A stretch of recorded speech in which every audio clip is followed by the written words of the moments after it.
Bago magpasko, makukulong na sila. Wala silang Merry Christmas. Before Christmas, makukulong. Meron pala tayong president! Biglang nagpakita si President BBM. 2 days na lang, meron na tong malaking rally at sinasabi nila magkakaroon ulit ng people power. Baka matanggal daw si BBM sana dito, idol. Si Big Daddy, ayaw niyang mag-aya sa kanyang daddy. Feeling ko, itong si BBM, ngayon lang nagpakita yan kasi ayaw niyang matanggal sa big rally ng November 16, 17, 18. Pero ang tanong, maganda ba yung performance niya o hindi? Dapat ba siyang tanggalin o hindi? Kung titignan natin, pwede natin i-analyze yung position niya parang isang chief executive officer ng isang kumpanya. O kaya kung isa ka namang farmer, parang siya yung caretaker ng farmer mo. Kasi ayon sa konstitusyon, ang executive function solely nasa isang tao lang yan, ang presidente ng Pilipinas. Ngayon, kapag merong malawakang korupsyon at pagnanakaw sa kumpanya mo, may malawakang pagnanakaw sa farm mo, tatanggalin mo ba yung chief executive officer mo? Tatanggalin mo ba yung caretaker mo o hindi? Ayun. Yun ang tanong kay BBM. Kasi inamin na lahat ni BBM, lahat may kasalanan under the executive department, DPWH, contractor. Pero hindi niya alam na ang executive siya.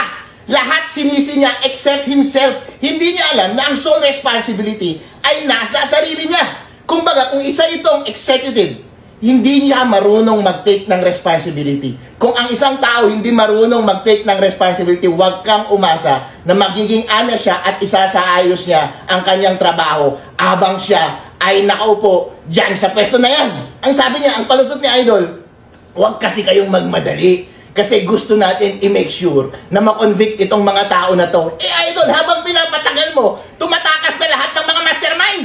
Lahat ng mga pasimuno ng kalokohan na ito nasa ibang bansa na. Sabi mo merong 20,000 reports na nasa iyo.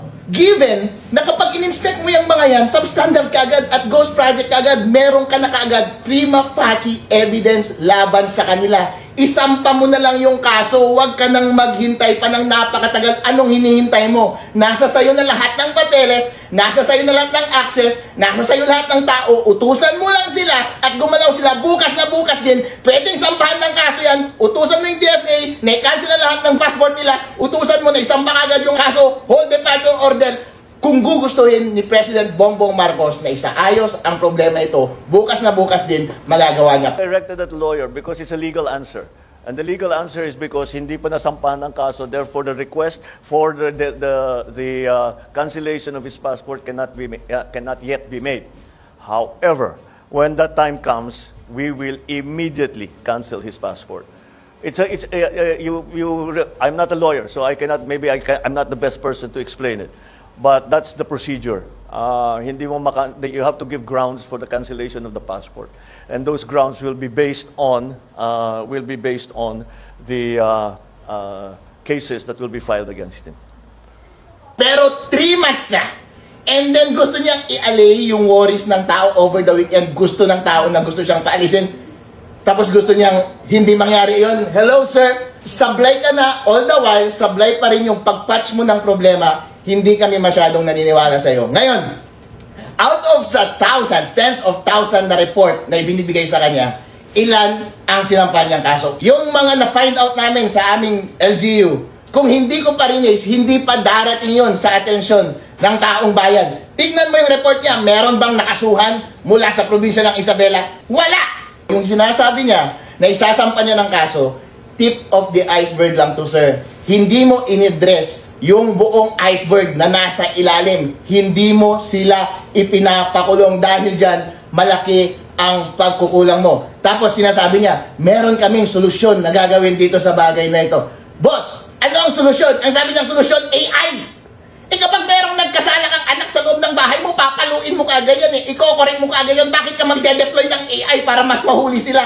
Bossing, huling-huli na sila. Ang tanging solusyon lang dito sa isang bagay na ito ay ipakulong lahat, wholesale, lahat ng may kasalanan, ipakulong ninyo. Doon lang makikita ng taong bayan ang sinseridad ninyo na linisin talaga ang kampo mo. Tapos yung isang puntos na sinasabi niya, target natin, may ibabalik natin yung bilyong-bilyong salapi na ninakaw nila sa taong bayan. Bossing, meron bang president sa politiko ng Pilipinas na naisoli ang kinulumbat ng mga kurap na politiko sa kaban ng bayan?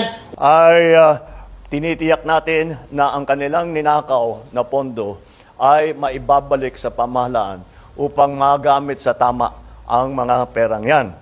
At naglagay tayo ng mga reforma para itong mga pangyayaring ito ay hindi na mauulit. Wala. Meron akong kilalang presidente na siya ang pinakasikat na nagnakaw ng bilyong-bilyong pera ng taong bayan. Naisulit na ba yung pera? Hindi pa!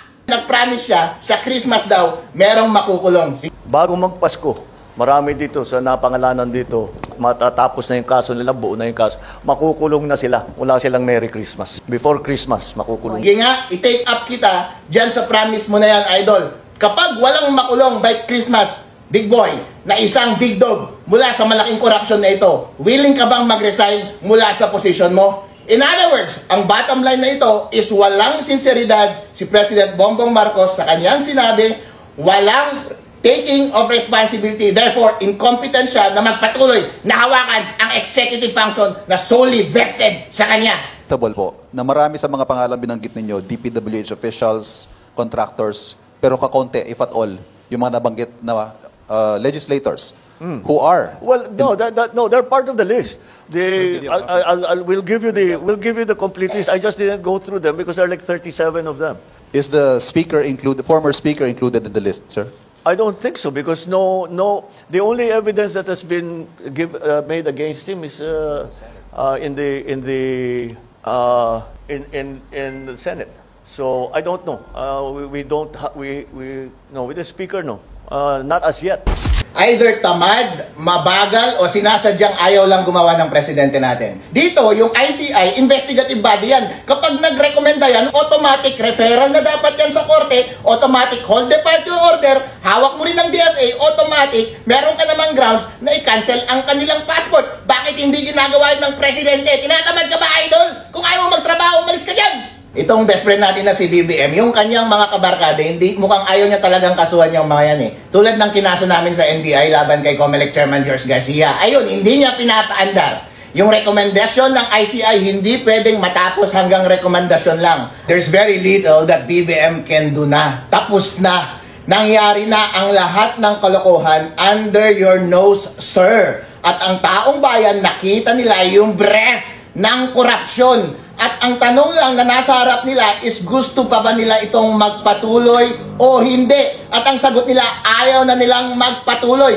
At alam ni President BBM na sa November 16, 17, and 18 ay baka hindi na talaga siya magpapatuloy. Ngayon, ang ginawa ni BBM ay para suyuin ang taong bayan. Sir, hindi mo masusuyo ang taong bayan unless tinalikuran mo ang iyong pinanggalingan, unless ipakulong mo ang iyong mga kaibigan, ang iyong mga kamag-anak. Kapag hindi mo ginawa yung bagay na yan, hindi mo mababago ang isip ng taong bayan at mas lalo mo pang pinapalagablab ang apoy sa kanilang dibdib dahil nababad trip na sila sa'yo. Pupunta sila sa Sunday, Monday at Tuesday at baka paalisin ka talaga sa pwesto mo. Simple lang po ang tanong sa taong bayan. Gusto nyo ba ang malawakang korupsyon na ito na magpatuloy? Ang sovereign will ng people ay supreme sa kahit na anong kapangyarihan. Mas mataas sa kapangyarihan ng Supreme Court, ng Kongreso, sa kapangyarihan ni BBM. Ang isang buhaya ay malaki na nasa harap natin. Makapangyarihan sila at united sila sa kanilang iisang layunin na nakawin ang pera ng taong bayan. Kaya taong bayan, dapat tayo magkaisa. Gawin nating buo ang ating kapangyarihan. Ipakita natin na mas malakas tayo sa kanila. At ang ating gusto at ang ating aspiration sa ating bansa ay ang siyang masusunod.